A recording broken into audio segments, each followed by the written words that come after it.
tunajenga kanisa tusingelikimbia mheshimiwa, lakini tunajenga jengo hili la kisasa ambalo Yesu litamheshimisha na mbingu zitasema amen. Sasa hapa kumetajwa mchango wa Krismasi. Hiyo tuachie, mambo ya kula tuachie mwenyekiti. Sisi tunachohitaji mwenyekiti, unapoenda kuketi hapo kuzungumza na familia yako, sisi tunahitaji nondo 84. Sasa utaona na wewe tupatie ngapi, na kila nondo ni 23 za kuzungusha hapa. Sasa mwenyekiti, mheshimiwa mwenyekiti, zikiwa kwenye uwezo wako mimi nitafurahi, maana utaniokoa. Lakini ukiwa na nusu mimi nitafurahi. Kwa hiyo mheshimiwa mwenyekiti, kuja pamoja na shukrani zako hapa mwenyekiti. Naomba mwenyekiti, sasa kama unaweza ukatamka ama uende kwanza ukaonane na vijana wako basi.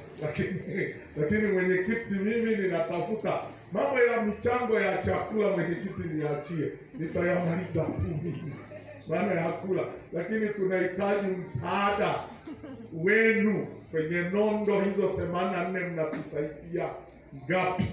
Ubarikiwe na Bwana. Wewe mtaka ya friend wewe nitakwambia jibu. Najua una hekima sana, nilikuwa najua hivi. Jina la Yesu lihimidiwe sana. Niwaambie kitu kimoja. Kwa nini tujue mheshimiwa ametoa nondo ngapi? Na kuzungusha hivi.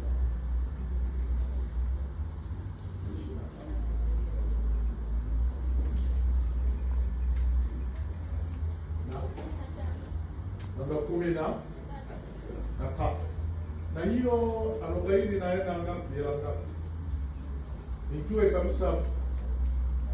kabisa mheshimiwa. Huyu ni mkubwa mno. Mheshimiwa. Na 920. Kwa hiyo tuna nondo ngapi sasa? 50 na ngapi? Mheshimiwa umetoa nondo 53.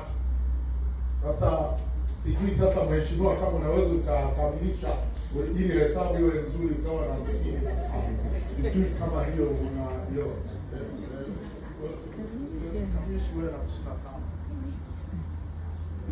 Bwana Yesu asifiwe. Amen.